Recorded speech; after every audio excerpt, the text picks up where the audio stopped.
Coming up on the 80s Emporium, Michelle calls roll on our top 80s high school movies. Also, which 4 unrelated films all take place at the same school?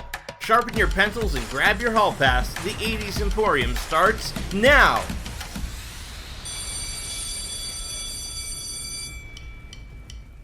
Hi everyone, I'm Michelle and welcome to the 80s Emporium, your home for everything 80s. Sorry kids, it's time to go back to school. I loathe the bus. School, specifically high school, is a popular subject in cinema, with the 1980s especially latching on to the genre. Our favorite decade brought us teenage coming-of-age comedies, heart-wrenching dramas, groovy musicals, spine-chilling slashers, and more. So to get you through syllabus week, let's review our favorite 1980s movies that take place at high school. One of the most important and exciting days of high school is day number 1. In fact, Michelle Pfeiffer and Maxwell Caulfield sing about it in a film that probably looks strangely familiar to you. Well, that's because the popular musical Grease has a little-known sequel. Despite some catchy new songs, Grease 2 failed to catch grease lightning in a bottle twice. Plans for a continuing franchise that had mapped out 2 more movies and a television series were immediately scrapped. Kevin Bacon's breakout role was as Ren McCormick in Footloose, but it almost didn't happen. Actors Rob Lowe and Tom Cruise were both up to star in the film before opportunity fell to Bacon. Back in the 80s, before internet was widely available, there were only 2 ways to do research for a history exam. One was to go to the library, the other was to travel through time in a phone booth. In the original script, Bill and Ted used a 1969 Chevrolet to travel back in time, but it was changed due to concerns that it would appear too similar to the DeLorean in Back to the Future, which had come out 4 years prior. Bill and Ted's Excellent Adventure was an unexpected hit and remains a cult classic. Excellent! But school is much more than academics. Wouldn't you like to be popular?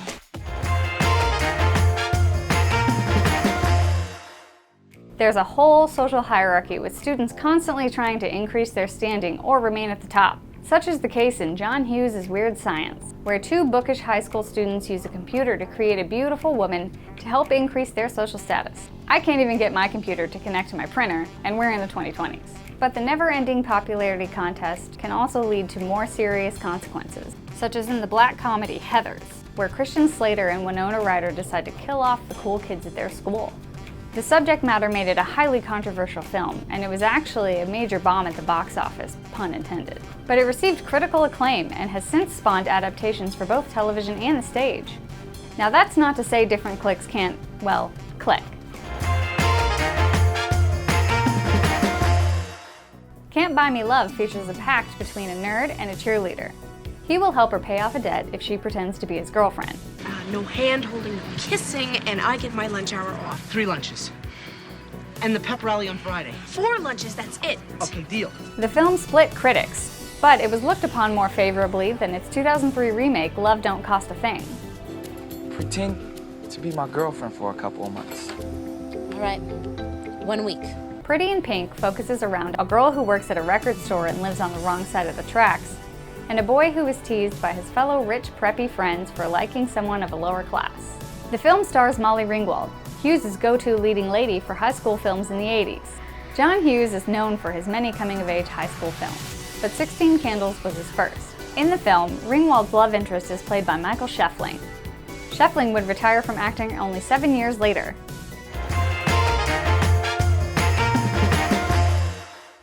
There are a lot of stressors on any high school student, but none is more dangerous than peer pressure. Such is the case for Casey Shamasco, who was challenged to a fight after school in 1987's 3 O'Clock High, and spends the whole day trying to get out of it. If Casey looks familiar to you, you might recognize him as one of Biff's sidekicks in Back to the Future. Perhaps as a result of all the fighting that apparently goes on in 1980s high schools, the students of Lakeview decide to hire each other as bodyguards. I'd like you to meet my bodyguard. My Bodyguard is most notable for being the film debut of actors Adam Baldwin, Joan Cusack, and Jennifer Beals. It's unlikely that winning a fight will solve your teen angst-ridden troubles, but it is likely that it will land you in detention. I think you know where the front office is. You dick! In Some Kind of Wonderful, Eric Stoltz hears his crush is going to be in detention, so he gets himself thrown in there too, only to find that Leah Thompson is nowhere to be found. Is this detention? Some Kind of Wonderful began as an original idea from John Hughes, but it soon evolved into a rewrite of Pretty in Pink, a movie Hughes was unhappy with. And then we arrive at what is easily the most famous detention movie in the history of film, The Breakfast Club. John Hughes originally hoped to make this his directorial debut, but 16 Candles was deemed to be a safer choice for the first-time director.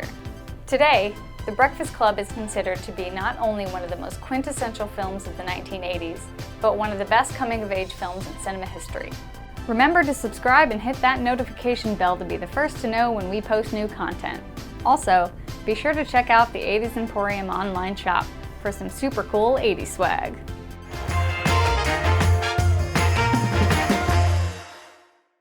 We've all had our fair share of bad teachers, but most of us were lucky enough to avoid the ones with a diabolical plot to turn their students into zombies.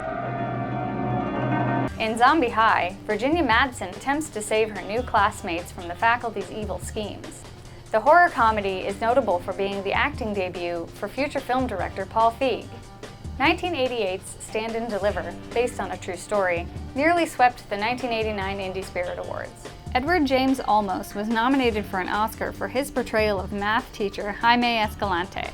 Only a year later, Lean on Me, another drama based on a true story, starred Morgan Freeman as a principal who attempts to reform a troubled school using some unusual methods. You will sing the school song upon demand, or you will suffer dire consequences. And finally, there's Dead Poets Society, which follows a group of prep school students who are inspired by their new unorthodox English teacher, played by Robin Williams.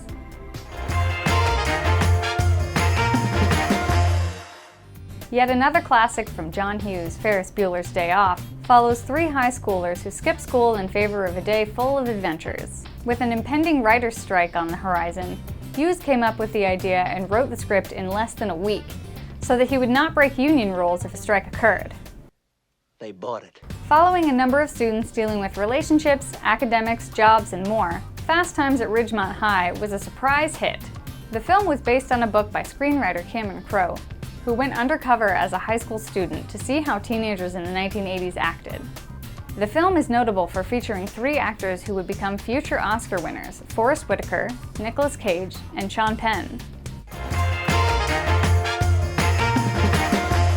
The end of high school is usually marked by the long-standing custom of prom, which serves as an important plot point in many of our 80s high school movies. I'm going to the prom!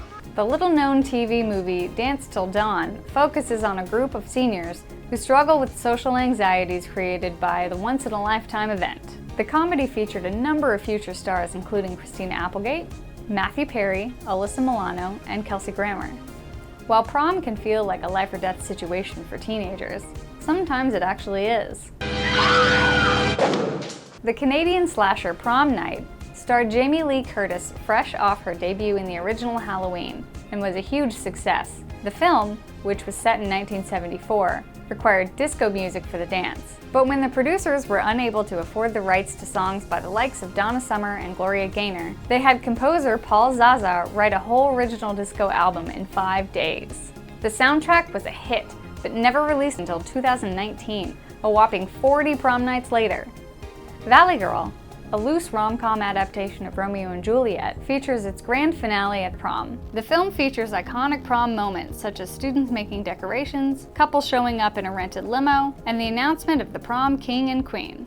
But like most 80s movie prom nights, something goes wrong.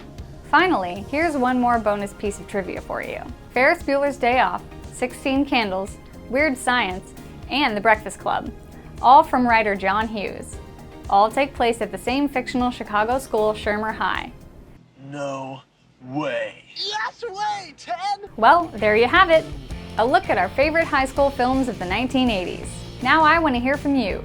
What's your favorite 80s high school movie? Did we miss any? Comment below.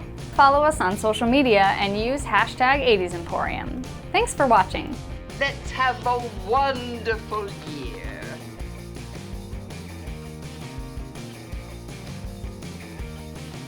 Need a last-minute gift for someone special? If so, you can now find your very own Stu Pollard on Cameo, where he's raising money for trunacy.org.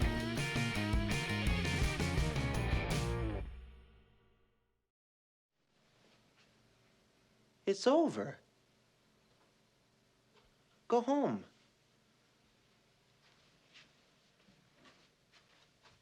Go.